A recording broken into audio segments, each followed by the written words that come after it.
Hi, everybody. I am very excited to introduce our guest today, Arvind. Arvind, you probably don't know that, but I'm a big fan of yours. It's been a long time that I've been following you. You've had tremendous success, first at Google, scaling Google Search, scaling Maps, then obviously co-founding Rubrik, and now Glean, one of the most successful AI companies out there. Welcome, and thank you so much for being here. Thank you so much for having me here. People who don't know Glean, I think it's going to be good to start there. So today you focused on something very simple with Glean, which is the problem of enterprise search, of finding the right information at the right time for anybody in a company. And I've heard in the past that you said that even at Google, you had a very hard time finding the right information. It was the same at Rubrik when you did that at scale.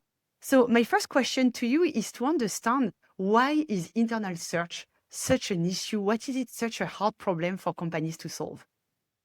Yeah, so we started Glean in early 2019, and this was exactly the problem that we started out to solve, which is how do we make it easy for people to find information inside their company?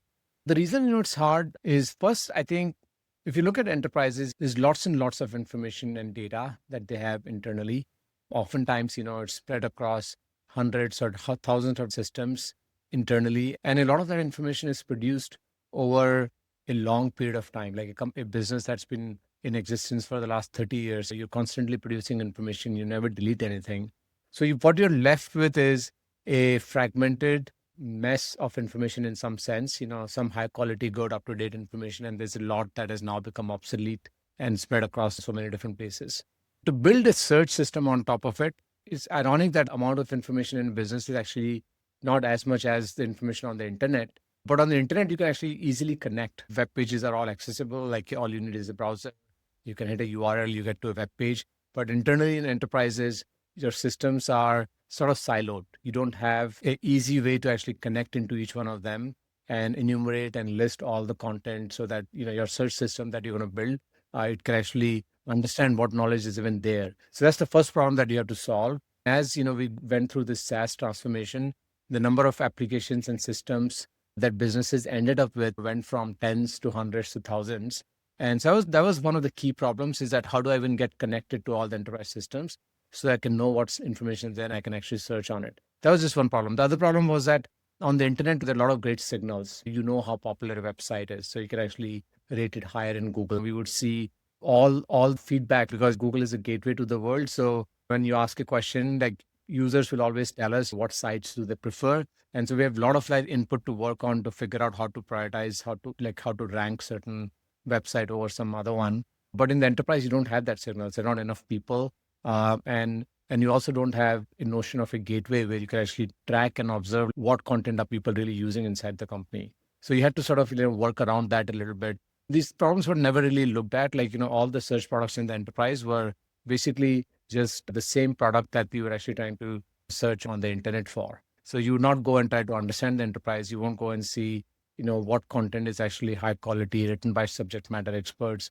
Those were the things that you needed to disambiguate what content matters for what, question that you have at the hand. I think the problem was not solved because I think people didn't bother to solve it. When we started, we went about any engineering project and we were able to go and figure out how to solve these engineering problems and make progress. So ultimately we did build a great product. But of course, as you know, Glean has evolved far beyond that. That's the core foundation that we built on, but we do a few more things. I would love to tell you more if you're interested to know. Yeah, I would love to elaborate on that. And I think also a question that I have, I'm curious to know how companies are evolving today. People change jobs faster than ever. The technology evolves, the company evolves, the process evolves very, very fast. So how do you make sure today with Glean that you provide the right information to the right person at the right time? Like how do you deal with that, I would say, acceleration of ambiguity? Yeah, great question.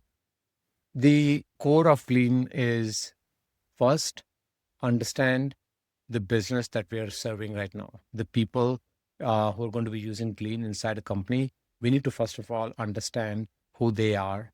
We need to understand the business, at a deeper level. Take an enterprise company. We want to understand what products do they sell, who are their customers.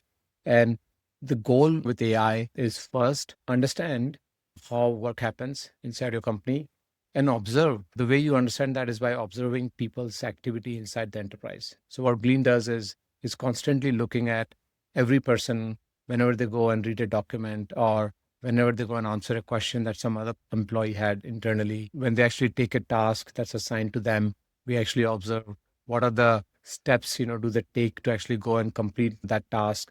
So a lot of those things are actually all observations that we make inside the enterprise. We're learning how people are working. And that sort of sets the foundation for building this ever evolving, automatically updating system that we build, which learns as things dynamically change. Just a simple example, with all the AI technologies that we have today, take a product feature or a component, like it works in a certain way today, but now your engineers have gone and changed the system and it works somehow differently tomorrow, right?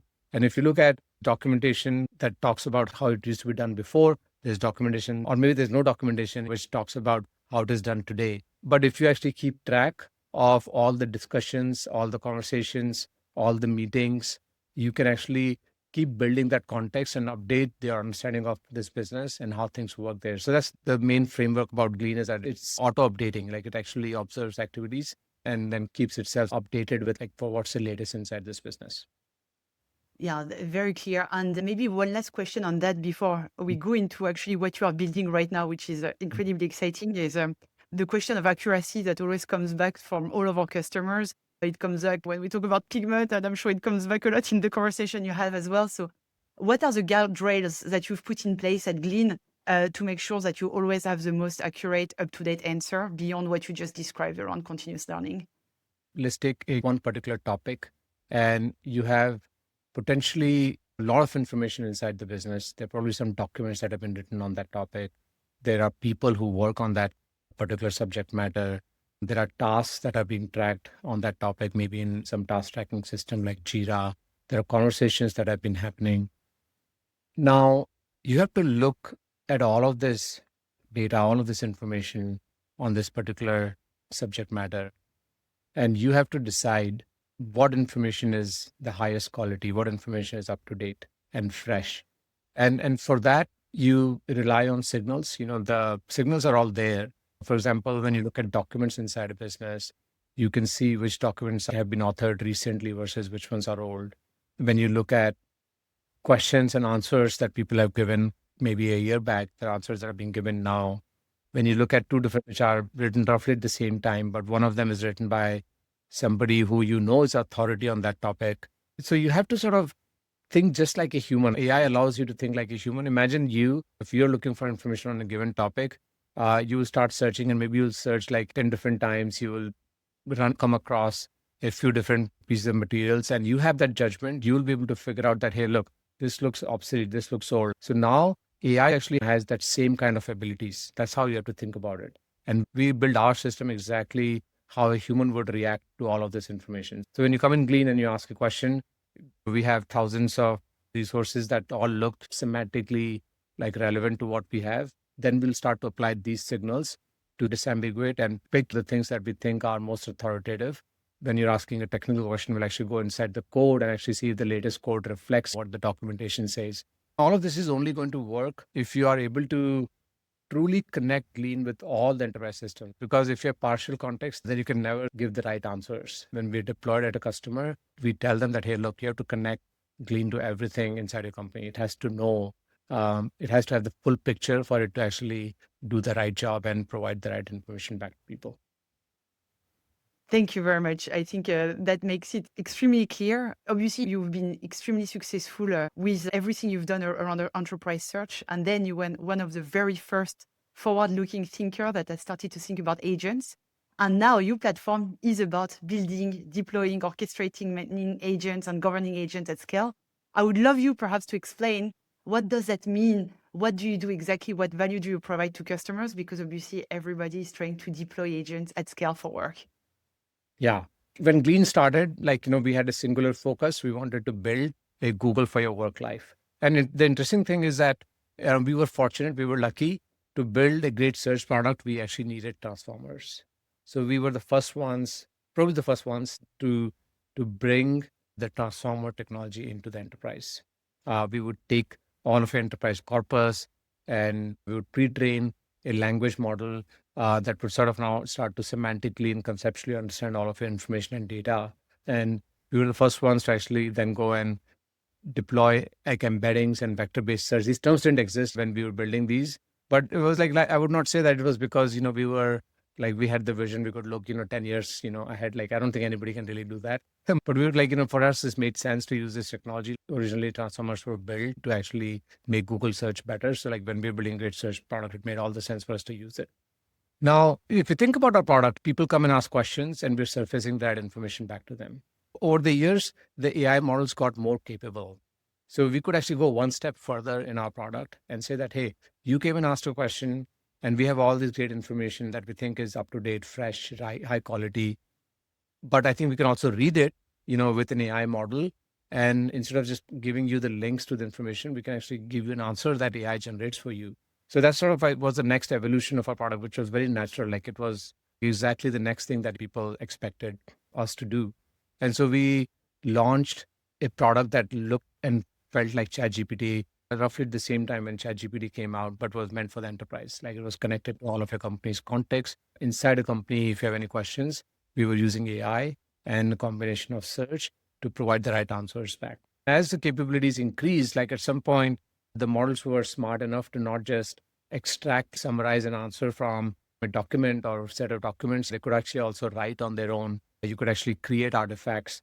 And so we started to sort of transition more into that. Glean became more and more not just a search or a question answering product, but it actually became in some sort of a assistant in some ways. You can go in and you can ask it to do some work for you. It will create documents, so whatever journey you're seeing that AI is taking in the consumer world, we were basically in parallel taking that journey in the enterprise world.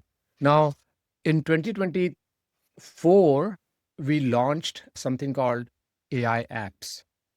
And the idea was that Glean is connected to all enterprise systems, and you can create these conversational AI experiences, which are incredibly powerful. You can get answers to questions, but you can actually do some work with AI within this framework. But our customers started to tell us that, hey, I've already done all the hard work of connecting Glean to all these different systems, but I have a very specific need. I have a very specific use case that I'm trying to solve for. For example, I have internal tickets that come to us. There are a lot of employees, they're filing IT tickets, and I want those tickets to be automatically resolved by AI whenever AI can do it. And that's all I want to do. I don't want you to resolve those tickets. I want you to actually work only with my approved knowledge base that the IT team has created to go and resolve those tickets. So people wanted to sort of scope Glean into these specific use cases. So we created applications, and those were the precursor to what everybody in the industry started to call them agents. So we sort of were, again, like one of the first ones to bring agents into the enterprise. And now today, like AI has evolved significantly. The capabilities of models are so much greater. Like even in the last 2 months, like everything has changed in terms of what models can do for us now. Now we are ready to sort of help any AI application that a business wants to build. We can actually act as that MCP endpoint, as a substrate that brings the enterprise context, that brings actions capability into your enterprise systems through one secure platform. So as you go and build agents, applications, workflows, you can either do all of that in our own product, like because we have our own agent builder. You can build workflows, you can build more complicated code-based agents in our platform. But in an enterprise, different people will have different preferences. They will build agents in different systems. They will create their own custom applications. And we want to make sure that we actually provide a central, horizontal enterprise context layer to all of those other systems. You could actually go, for example, and build an agent in Copilot Studio or in Bedrock. Glean basically provides that connectivity tissue and layer within those agent frameworks. So that's sort of like how we've evolved. That's what we're doing. In like a few months from now, we will be actually talking about something else, not agents anymore. So one of the most important things that I think is going to happen this year is that AI so far is a tool of a few. Like not everybody in an enterprise actually benefits from all the power of AI because people are busy. They're not like really figuring out like how to sort of start using AI on a daily basis in their workflows. We have our habits and we don't change them that quickly. So if you have to go to AI, then very few people go to it. We see this power law, but that's going to change this year. Like we'll see that AI is going to become very proactive. Like you don't have to do anything as an employee. I think that's the right model. Like you don't have to constantly think about, hey, what can I do with AI? Instead, the new AI that's going to already know everything about you and your work life. We know what work you need to get done this week. And you don't have to come and ask us, to actually help with those. We will proactively actually tell you that here are some of the things, that you need to do, which we can do on your behalf. And that is when AI will truly get democratized and you'll see massive adoption of AI across the enterprise. I love it. And it's funny because my next question was to ask you actually, what do you think companies need to do themselves? Because I heard you say that you think that today probably we're using 1% of AI in general in companies. So how do we get to the 99? But it seems that you don't even think that the step has to be taken by companies. It's more that we need to bring it more forward to them. I will still ask you, what do you think companies need to do as of today to Yeah. start scaling AI successfully and perhaps even lay out the foundation for what you say, which is like bringing more proactive AI to any Yeah. user in a company? Yeah. Yeah. Companies are actually doing a pretty good job in general. Everybody has understood that AI is a powerful technology and they have to invest in it. Mhm. And so we don't see enterprises who are very skeptic of it. Yes, there are doubts that am I getting value yet Yeah. or not? But everybody still understands that it's important. So I think some of the best successes that we have seen where enterprises have been able to really make significant dent on their bottom line or top line is one, having clear ownership where you have to have people, you have to have leaders who are not busy with their main job and AI becomes a side initiative. You have to have people whose only job is to actually bring AI transformation inside the enterprise. So creating a role like a chief AI officer is actually critical in our opinion. We've seen some companies have done it and some companies haven't.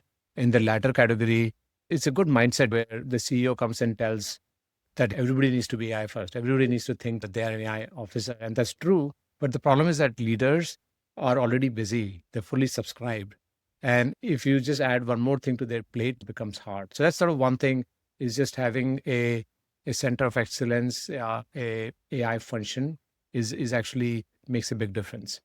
Second thing that I would say, which is important, is making sure that you are thinking about AI more broadly. There are two parts to it. One is you first want to make sure that your own products, your own services are fully AI-fied in some sense. You want to actually deliver great capabilities to your customers.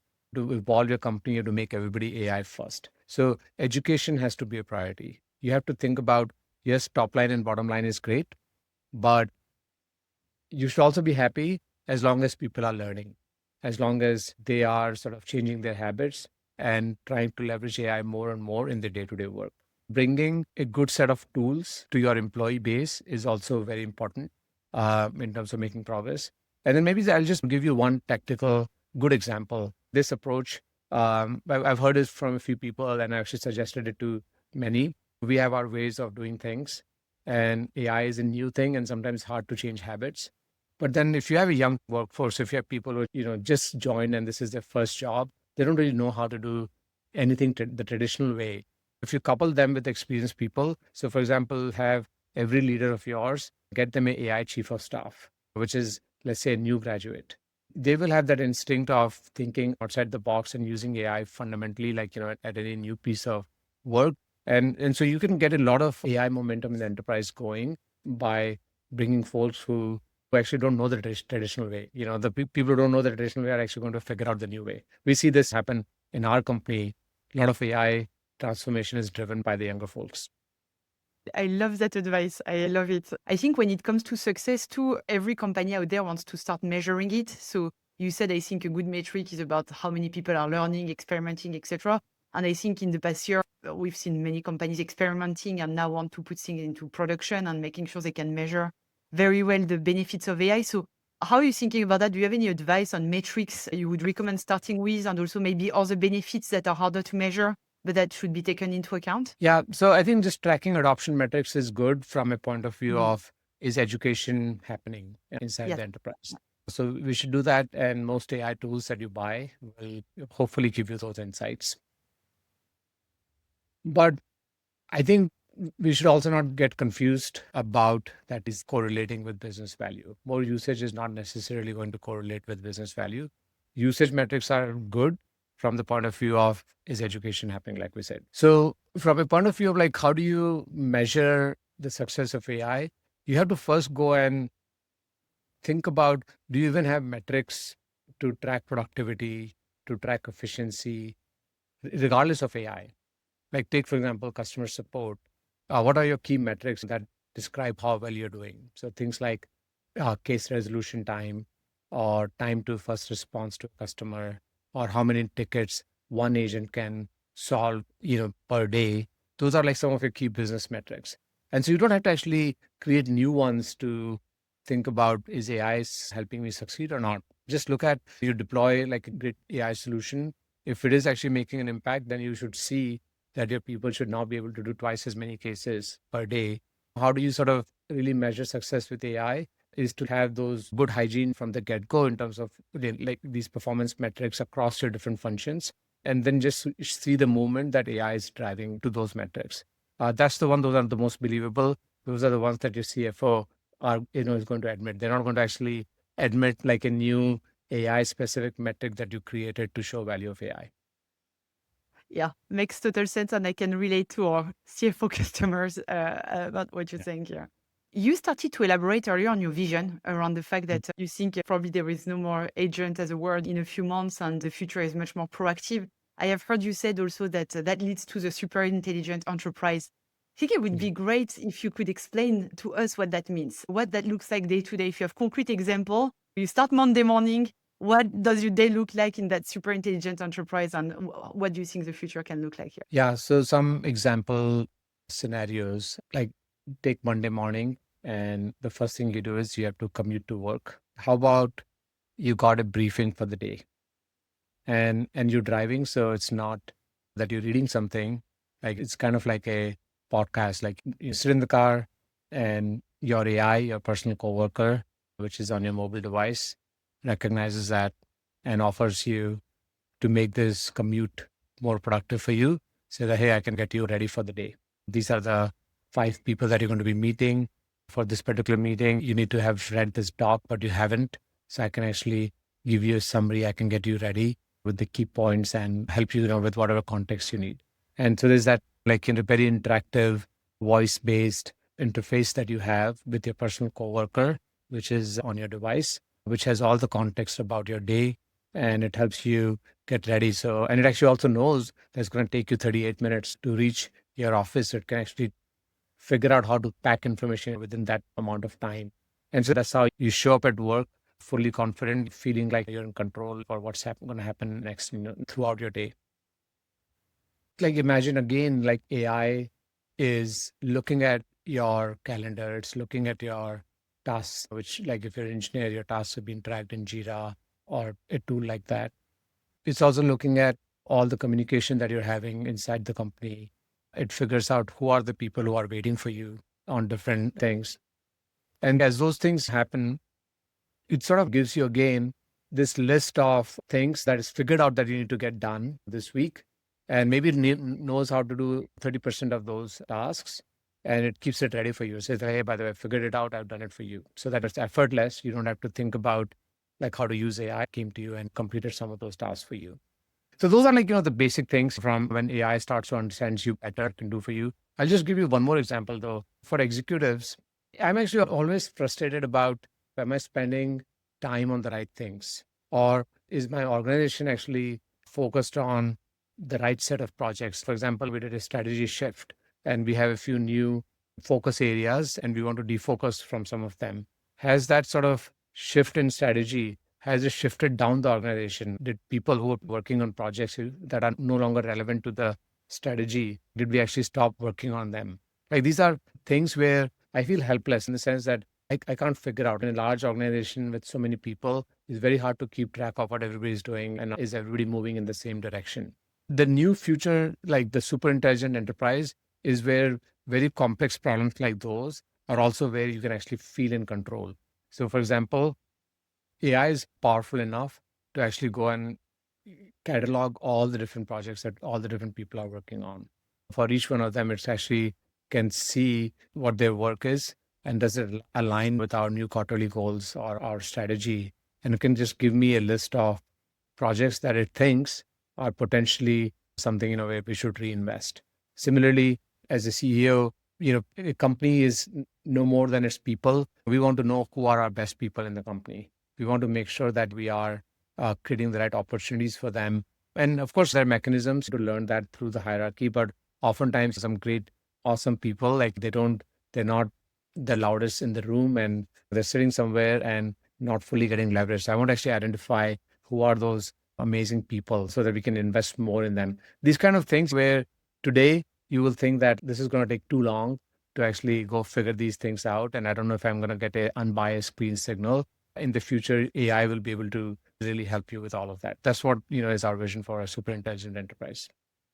This is awesome. Yeah. So, bringing really insights that would have been absolutely impossible to find otherwise and being incredibly proactive. And I absolutely love the vision. I would like to talk also a bit about building the future and building the future of Glean, because I think you've been super impressive about the team you've built and the momentum you've had. And I've heard you say that for a long time at Glean, your first job was to be a recruiter, which is something that I can absolutely relate to. Obviously, today, to your point earlier, especially in the past 2 months, agents have taken, and I would say AI in general has taken a massive leap. And so we have to redefine a little bit the way people work at the speed of light inside our companies. So how do you think about that for Glean? How do you think about the people you want to hire? How do you think about the line between agents and human as of today? And what about tomorrow?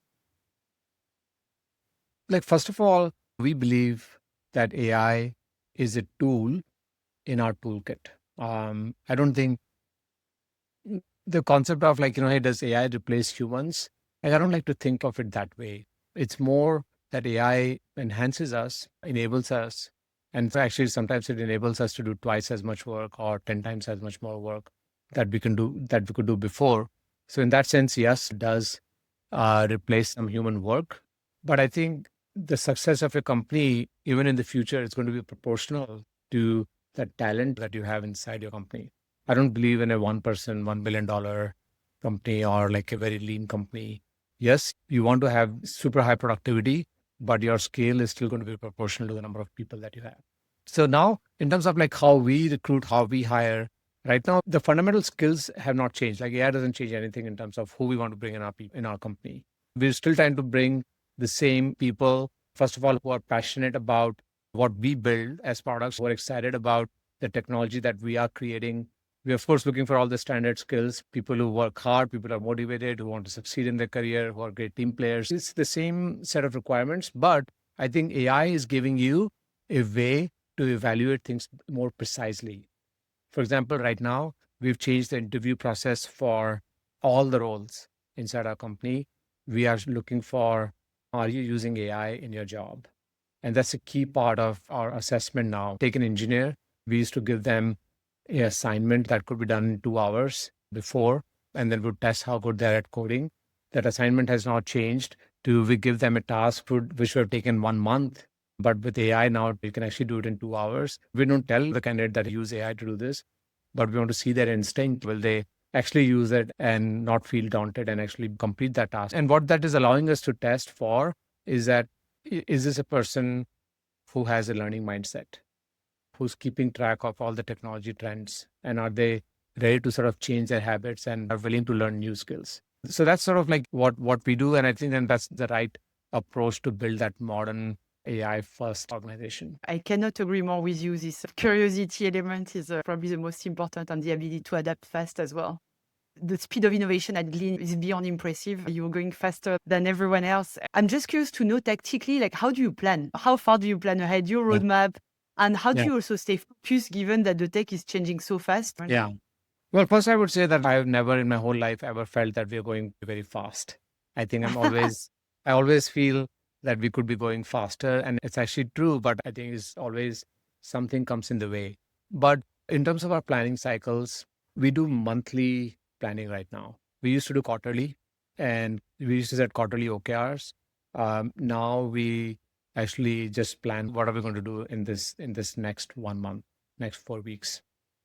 I think it was important even in the pre-AI world because there is something about human elasticity. Like you can plan over a 6 month period and then you'll actually deliver slowly over the 6 month period. The shorter short time frame that you plan for, the faster you're going to move. That's my belief. But in AI, you don't get a choice because you build something this month, next month, you probably have to redo it anyway.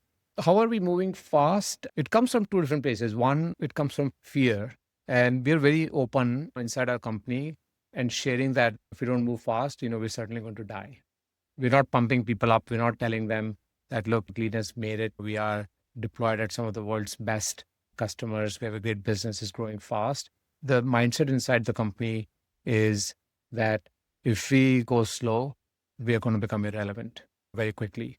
It's a fine line to traverse in the sense that you have to build confidence inside your company. Like you want to make sure that people feel optimistic, but at the same time, you have to sort of keep them really alert and have that fear that innovation is not a choice. And then lastly, there is something about making sure that you don't get attached to technologies that you build.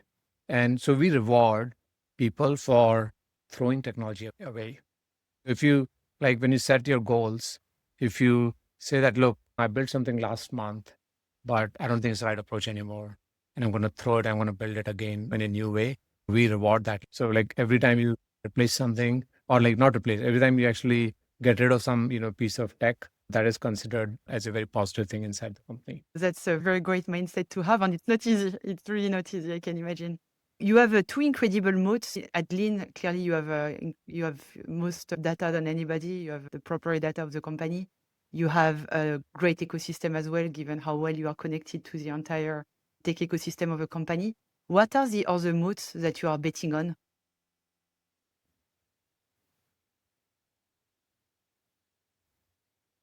In some ways, I don't think about moats. In an enterprise, you don't actually like, I think it's hard to sometimes create network effects, which can actually result in moats. And most enterprise products, they don't own the data that is getting stored in their systems. It belongs to your customers. So you don't have a data moat in some sense. The data that we're connected to is with the customers. So instead of thinking about moat, I actually just think about that you have to innovate. You have to create value. You have to create experiences that people love. And that's the only thing that's going to actually keep you alive. Then your moat actually just really becomes the trust and the positive opinion that people have about your products, because that sort of carries forward our users today. When they switch jobs, they will actually bring Glean into their new jobs. And so that is my mindset. But I would actually say that technology in some ways actually becomes a liability as opposed to a moat in this new world, because things change so fast. I would rather not think of, I built this great technology and this is our strength, because I think like most likely it's obsolete. You have to actually think about how do you actually change it and rebuild it in a new way. So that's the mindset that I have. You have to have great people. You have to be agile. You have to be ready to sort of not get too much attached to your technology that you've built, and be ready to innovate, learn like what's happening in the industry, embrace new technologies. And your moat really is your customers and the trust that you build with them. I love the concept. It's fantastic. It's basically speed of innovation, customer love, customer trust. Yeah, I very much adhere to that. So I have one final question before we go into quick fire questions. So level of change is unprecedented in AI. So what do you think people should be doing today at companies to prepare for that? Not in theory, but in the decision they should make this year. So you talked about having a AI innovation officer or transformation officer internally. What are the other decisions that any company should be thinking about today? I think making sure that AI is making an impact across all business functions is an important goal to establish, especially like if you're new in the journey, is not set ambitious goals. Like I don't like setting goals that, hey, we want 15% efficiency in this particular business process. When you set goals like that, you're not actually focused on what are the tactics that you're going to actually use. And I instead like prefer getting small wins. So like if you create a culture in a company where all you're looking for is one small optimization of one business process, and you're going to celebrate that. So that is how you sort of motivate people instead of making the problem too hard for them. Like, if you give a leader that, hey, make things, 50% better with AI, you have them lost mostly, and, they're going to struggle, and they will probably try to do too many different things to make that huge impact. As opposed to that, start bottoms up, celebrate small wins, create that culture. I think it could be more effective. It's our own experience. We are an AI company, and we set goals like that, and we got nowhere with those kind of goals. But when we started to say that we are like everybody, just think about one small thing you can do with AI that actually makes you go a little bit faster. that simplifies, that gets more people motivated and energized to do something. I love that. So the idea of really incremental improvement that actually can probably take sometimes a big leap, but at least achievable goals. That's great.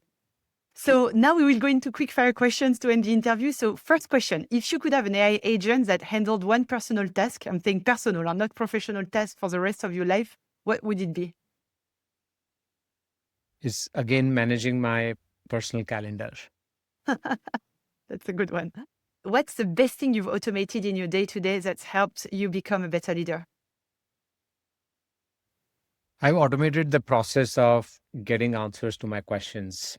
I don't actually ask my CTO or my chief product officer for most questions I have. My instinct now is to first have AI as my collaborator that I use to get answers to my questions or to do any project. The first collaborator that I have is AI now. The dream of every leader. What is the last book, conversation, or idea that genuinely changed how you think?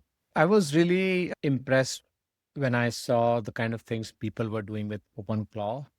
Yeah. And I think it also, again, proved the thesis that in AI, nothing is to be taken for granted. There's a completely new paradigm to how you think about AI and agents and how they do work for you.